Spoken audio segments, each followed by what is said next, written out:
प्रमुखता दी गई है। बढ़ती गर्मी और सूखते प्राकृतिक जल स्रोत बड़ी समस्या बनते जा रहे हैं। सैकड़ों स्रोतों अब तक सूख चुके हैं, कई अन्य सूखने के कगार पर है। बढ़ती वनाग्नि की घटनाएं इसका बड़ा कारण है। इसी पानी की कमी और बढ़ता तापमान परेशानी का सबब बनता जा रहा है।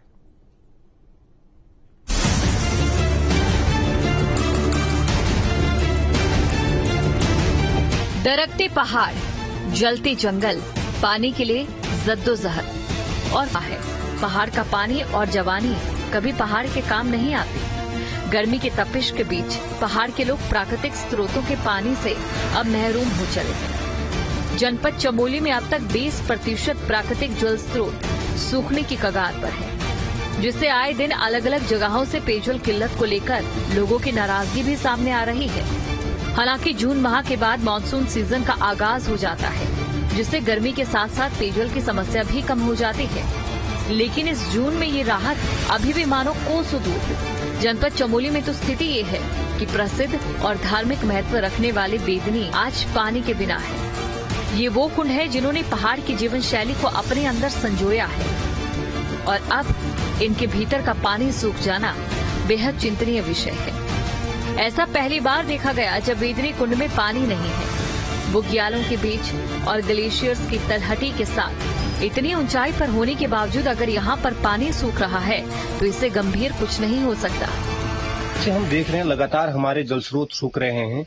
वहीं अभी 16 तारीख को मेरा बेदनी और आली बुग्याल का भ्रमण रहा और वहां की चीजों को जानने का मौका मिला। तो हमने देखा जो बेदनी कुंड है, जो कभी नहीं सूखता था, वो तक सूख चुका है। बुग्यालों में ये स्थिति हो चुकी है कि हमारे जो बुग्यालों में कुंड हैं, जो पानी के स्रोत हैं, जो पानी के ताल हैं, कुंड हैं, वो सूख रहे हैं। पानी की समस्या केवल पानी की जरूरतों तक ही सीमित नहीं, जैसा कि हर पर्यावरण के चक्र में होता है, सब एक दूसरे से जुड़े रहते हैं। ठीक वैसे ही पानी की हो रही कमी ये इशारा कर रही है कि हमने पर्यावरण के साथ खिलवाड़ कर उसे किस मोड़ पर लाकर खड़ा कर दिया। हमने अपने घरों में एसी लगाए लेकिन पेड़ लगाना भूल गए। नतीजन वातावरण का तापमान अब 45 डिग्री के पार रहने लगा।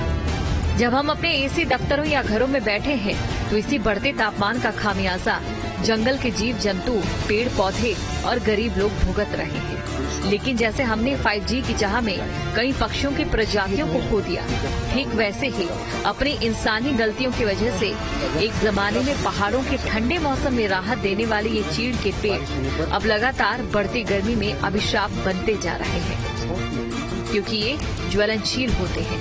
न विभाग कभी भी चीड़ उन्मूलन को लेकर कोई योजना बनाता है और न बताता है। सवाल ये उठता है कि क्या सरकार चीड़ उन्मूलन करना ही नहीं चाहती?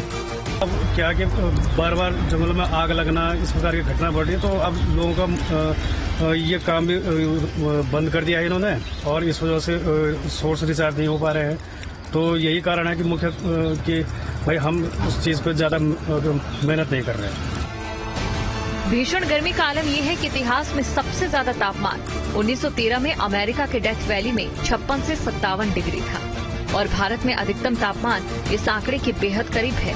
इस गर्मी का असर न सिर्फ पर्यावरण पर बल्कि अब लोगों की जरूरतों पर भी पड़ने लगा है। पानी से लेकर बिजली सब प्रभावित हो रहा है।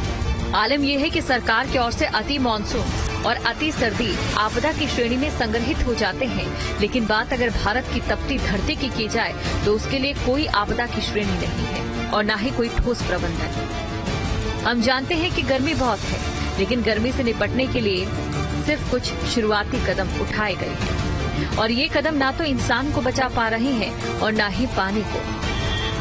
उत्तराखंड में बढ़ती आग की घटनाओं के बाद उसका परिणाम अब सामने आ रहा है। पहाड़ों में भी अब पारा 40 के पार होने लगा है, जो एक चिंता का विषय बनता जा रहा है। वहीं प्राकृतिक जो स्रोत हैं वो भी लगभग सूखते जा रहे हैं, जिससे आने वाले समय में पेयजल का संकट गहरा सकता है। वहीं पर्यावरणविदों का कहना है कि जो ऊंचाई वाले क्षेत्रों में जैसा बेदनी कुंड है, इस तरह के कुंडों में भी पानी नहीं है, जो बहुत ही गंभीर विषय बनेगा, जिसको लेकर कहीं न कहीं पर्यावरणविदों के साथ साथ शासन प्रशासन के लोगों को भी गंभीरता से इस विषय पर काम करना चाहिए और इसके समाधान के लिए कोई लंबी योजना बनानी पड़ेगी। Surendra Rawat, news state, Chamoli. और इसी के साथ